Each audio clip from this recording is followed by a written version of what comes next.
낙동강물이 녹조라떼로 변했다. 이게 작년 이맘때쯤의 보도였죠. 저도 인터뷰하고 깜짝 놀랐던 기억이 생생한데 그 후로 1년이 지났습니다.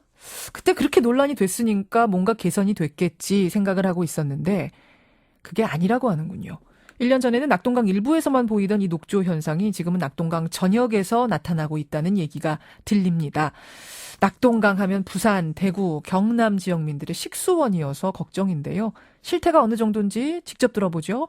먼저 대구 환경운동연합 정수근 생태보존국장 연결이 돼 있습니다. 국장님 안녕하세요. 예, 안녕하십니까. 어제도 낙동강 둘러보고 오셨다면서요. 예. 아니 상황이 어떤가요?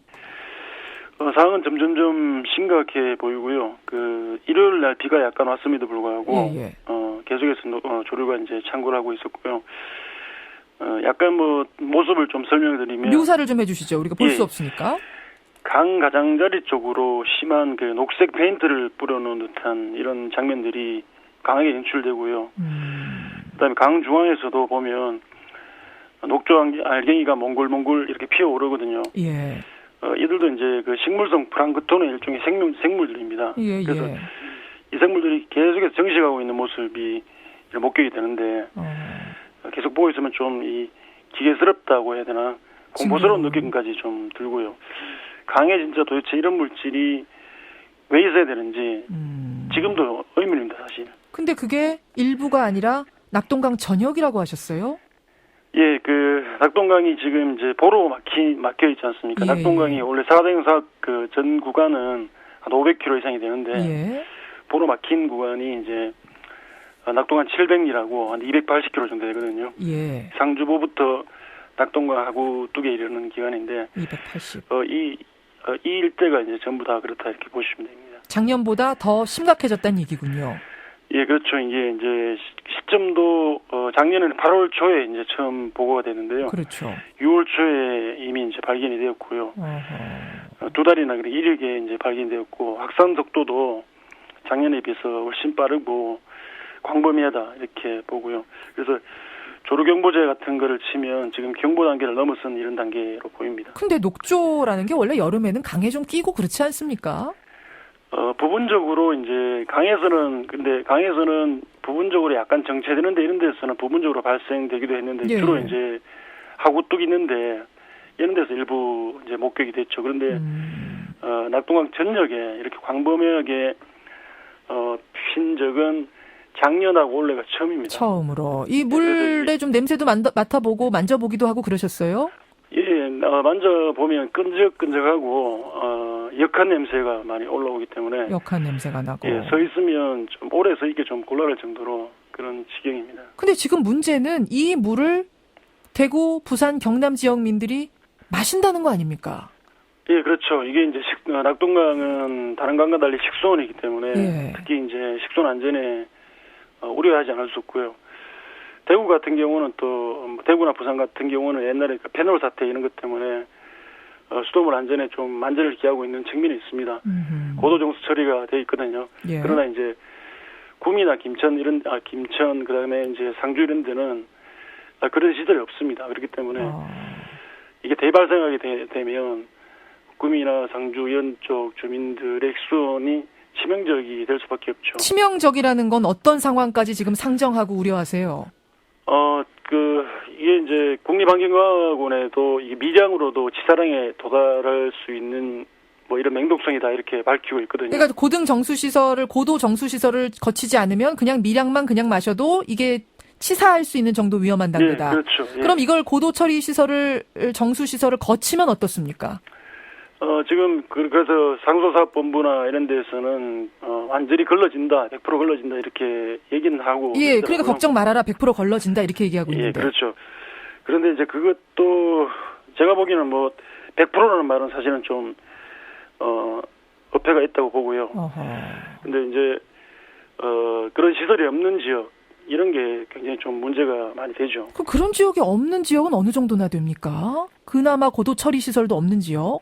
예, 그래서 이제 대구 위가 이제 구미고 구미 위가 상주고 이렇거든요. 이런 지역들은 처리시설 없기 때문에 구미 지역은 사실은 사대강사 피해를 많이 봤습니다. 지난해에도 지지난해죠. 4대강 사업 기간에 단수 사태가 벌어져가지고 일주일 동안 식수대란 사태가 벌어졌지 않습니까? 그랬었죠. 또 이런 현상이 이제 발견되기 때문에 주민들로서는 굉장히 곤욕스러운 이런 상황인 것이죠. 지금 이제 지자체들에서는 고도 처리 시설을 일단 이용할 거고 그 다음에 조류가 대량 발생하면 방류량을 좀 증가하도록 요청하겠다. 그리고 상수원에다가는 황토 살포하겠다 이런 얘기했는데 이 정도면 되겠습니까? 뭐 어느 정도는 효과를 보리라 봅니다만은 근본적인 처방은 되지 않는다고 보고요. 이게 대발생하게 되면 강전역에다가 전역에서 완전히 창궐하기 때문에 그런 조처로는 좀 어림없다. 저는 이렇게 보고 있습니다. 주민들이 많이 불안해하시나요 지금? 아무래도 이제 사실 녹조 현상이라는 게 작년과 올해 처음 나타나는 현상이고 또 강에 나가 보면 직접 많이 느끼시는데 강변에서 만난 주민들은 굉장히 불안해하시더라고요. 왜냐하면 강 표면에다가 이렇게 완전히 펜트를 뿌려놓은 이런 모습이 연출되니까 주민들로서도 이게 마시는 물이라고 생각하시는데 당연히 이제 불안할 수밖에 없는 거죠. 눈으로 본 분들은 불안해할 수밖에 없는 상황. 알겠습니다. 국장님 잘 들었습니다. 예, 고맙습니다. 낙동강을 둘러보고 온 분 대구환경운동연합의 정수근 생태보존국장을 먼저 만나봤습니다. 이어서 해법을 찾아봐야겠죠. 전문가 연결해 보겠습니다. 김진애 전 민주당 의원 연결이 되어 있습니다. 김진애 전 의원님 안녕하세요. 네, 안녕하세요. 근데 지자체에서는 얼마 전에 이 낙동강에서 수영대회까지 열었다고 하거든요. 그러면 이거 생각보다 심각지 않다는 얘기 아닙니까? 얼마 전이라는 게 이게 녹조 발생 전이라고 생각으로 믿고 싶습니다. 녹조가 이렇게 났는데도 거기서 수영을 한다라고 그러면 그거는 뭐 자살 행위나 마찬가지일 테니까는요.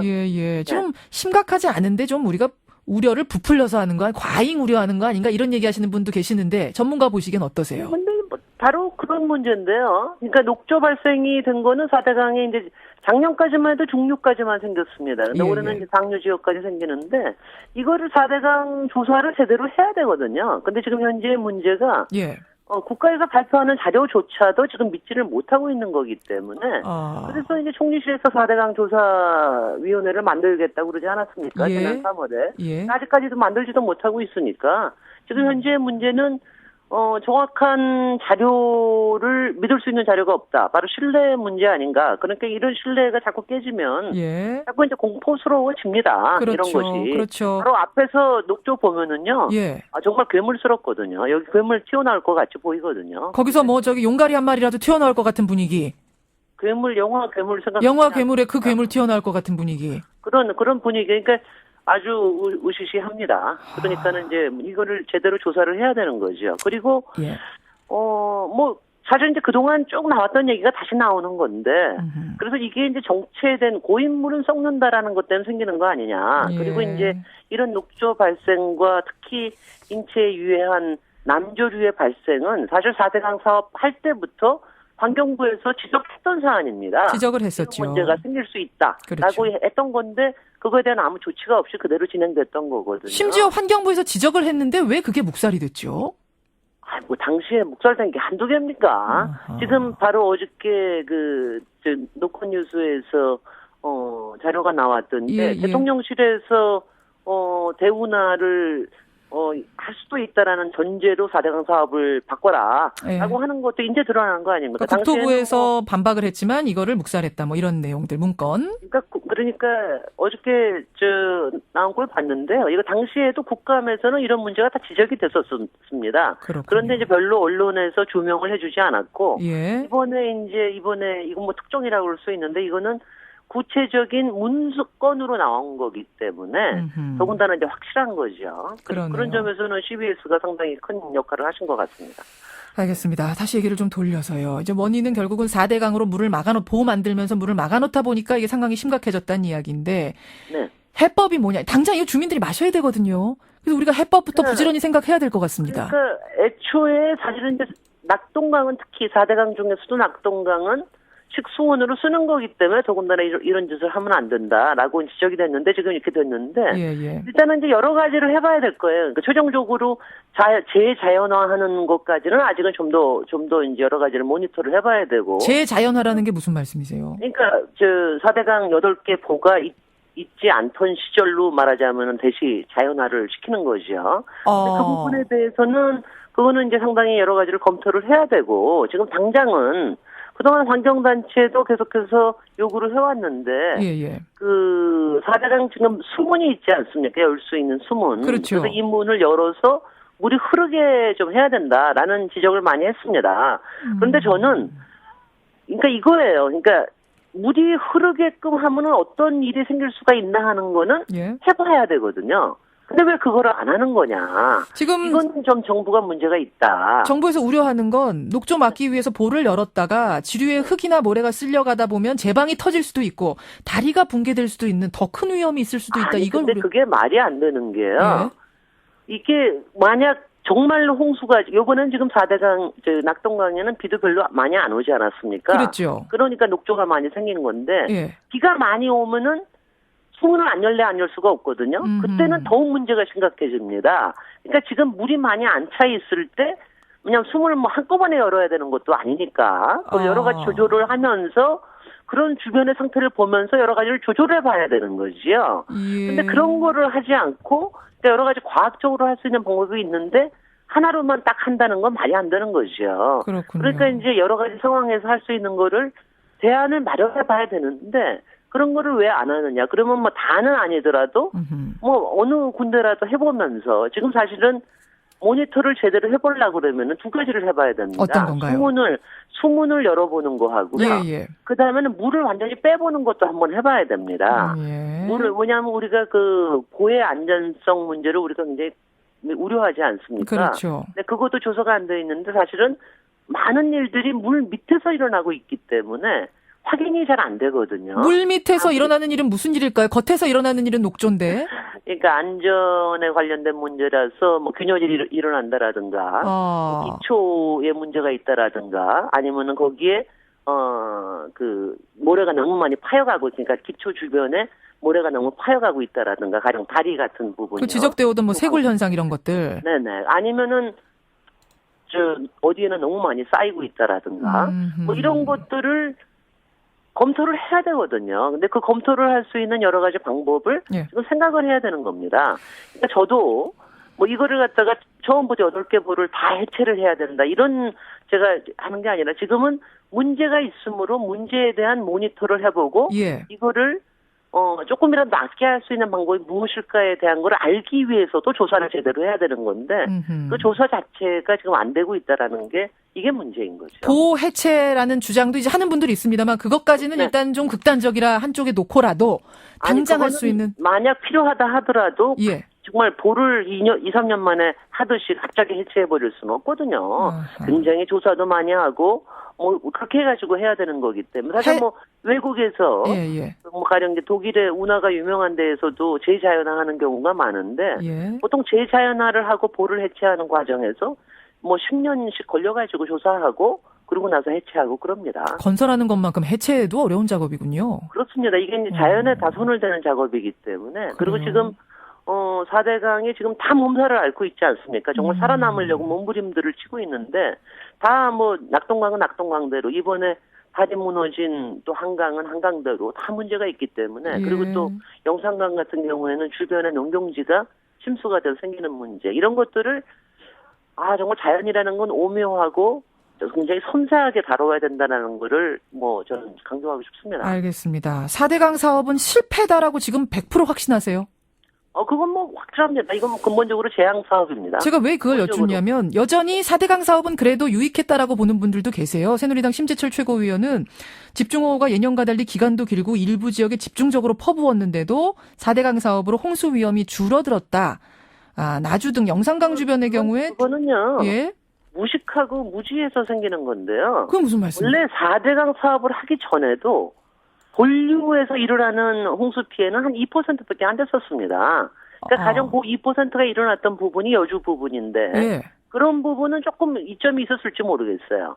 근데 그 2%를 살리려고 나머지 지역을 지금 지천에서 생기는 역류 역행 침식 문제, 그리고 다리가 무너지는 문제 이런 문제를 저희가 그대로 오케이 할 수는 없지 않습니까?